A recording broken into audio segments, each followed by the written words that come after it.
तो फौरन तुरंत, मतलब ये कीमिया है। ये दिखाते जैसे गोली खाते ही, कोई कोई डॉक्टर लोग गोली देते हैं, वो ऐसी गोली होती है खाते ही चमक आ जाती है आंखों में।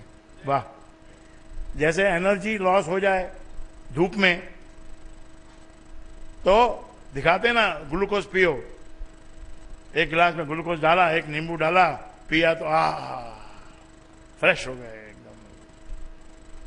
ऐसे ही ये सोने की अशर्फी मां को दिखाओ तो मां नाचने लग जाएगी, बेटी को दिखाओ तो बेटी नाचने लग जाएगी, जवाई को दिखाओ तो जवाई भी नाचने लग जाएगा।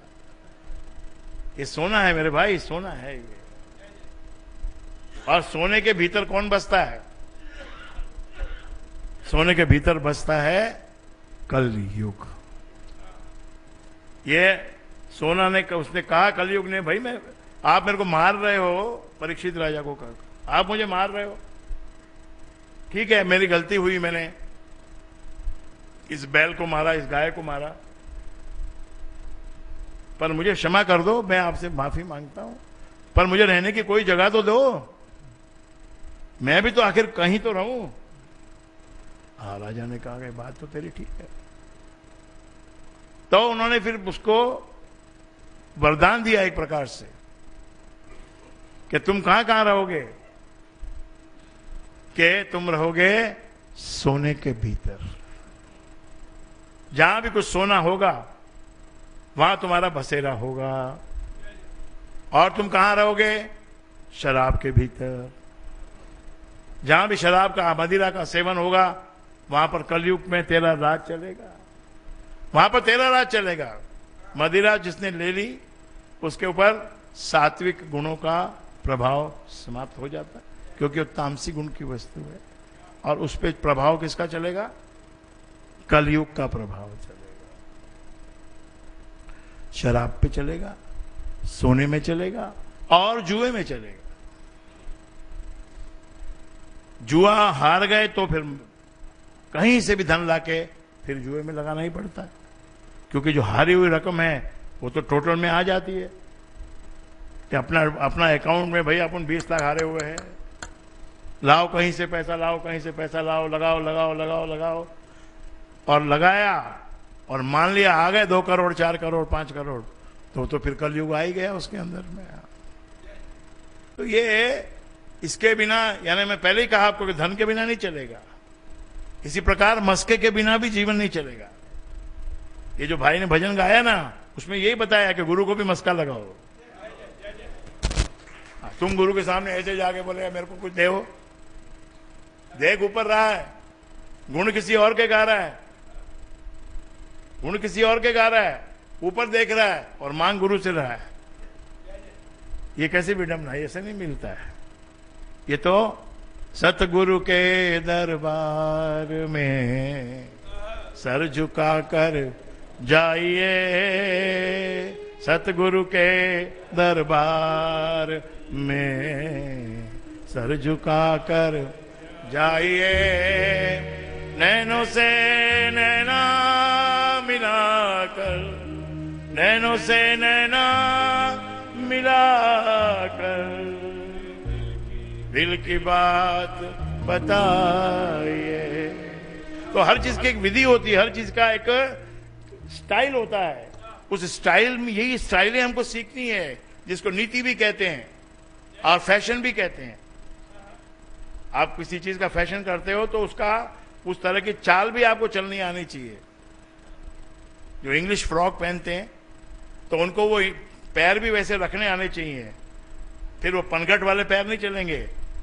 फ्रॉक अंग्रेजी और पैर पनघट वाले तो नहीं चलेंगे। मैच करना पड़ता, हर चीज को मैच करना पड़ता। नहीं तो आते ना कभी कभी अपने देखते हैं जो थोड़े से, इसको बोलते हैं भाई बेसुरी है, ये बेअक्ली है, तो यहां कुछ पहन लिया, पैर में कुछ पहन लिया, ब्लाउज कौन सा पहन लिया, साड़ी कौन सी पहन ली। तो विधि अनुसार हर एक राम का नाम भी जपना है तो उसमें भी थोड़ी विधि का एप्लीकेशन करना पड़ता है, जो कि ठीक है थोड़ा टाइम लगता है उस विधि को समझने में। लेकिन जेंटलमैन किसको कहते हैं? वो जो विधि से चलता है उसी को जेंटलमैन कहते हैं। पहले नहीं कहते थे, पुराने जमाने में जेंटलमैन वर्ड नहीं था। और इसीलिए आज तक भी वो जेंटलमैन वर्ड यूज होता है, क्योंकि there are mans but no gentleman. तो जब सोसाइटी बनी, सिविलाइजेशन आया, तब से उन जो लोग थे, जो पत्थर के जमाने के जो लोग थे, उनमें से जो लोग बाल कटवाने लगे, दाढ़ी बनाने लगे, अच्छे से रहने लगे, उनको जेंटलमैन बोल के एड्रेस किया जाता है। तो विधि अनुसार सब चीज करनी पड़ती है। तो ये विधि को आप समझ लीजिए कि गुरु दरबार में भी सर झुकाकर जाना चाहिए। सर झुकाते ही उसमें पात्र में कुछ न कुछ गिरना शुरू हो जाता है, अंदर आना शुरू हो जाता है।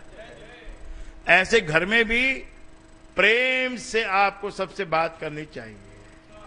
अगर आप नजरें चुराते हो, होठ काटते हो, या नैन से नैन नहीं मिला पाते, इसका मतलब आपके भीतर कोई घुंडी है। अगर घुंडी नहीं होगी, आपका चेहरा मुस्कुराएगा, आपकी आंखें मुस्कुराएंगी। ये बात ठीक है कि भाई थोड़ा बहुत बच्चों के साथ कभी ऐसा व्यवहार करना पड़ता है जिससे बच्चे मजबूत बने, लेकिन एट द सेम टाइम उनको प्यार भी करना पड़ता है। बच्चे को डांट लो, डांट के फिर तुरंत कुछ देर बाद उसके साथ बैठ के उसको प्यार भी करो। केवल डांटना ठीक नहीं, केवल प्यार करना बच्चों को, वो भी गलत है। तो विधि अनुसार हर एक चीज सीखनी पड़ेगी। परंतु मैंने पहले ही बताया कि 3 प्रकार के हैं, अधर्मी, धर्मी और बीच में जो आप लोग हैं, आप अधर्मी नहीं है और आप धर्मी भी नहीं है। पूरे धर्मी नहीं आप, और हो भी नहीं सकते। और सत्संग में आ गए तो अधर्मी रह नहीं सकते।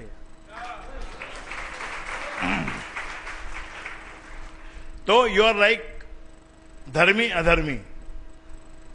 जो बीच वाली जो कैटेगरी है वो धर्मी अधर्मी है। किसी दिन तो आप एकादशी का व्रत रख लोगे और महादेव के मंदिर में जाओगे, जल चढ़ाओगे, किसी दिन नवरात्र कर लोगे और किसी दिन शराब पी के मस्त धुंध पड़े रहोगे। हो गया ना धर्मी अधर्मी। तो पहले वो बात पूरी करूं।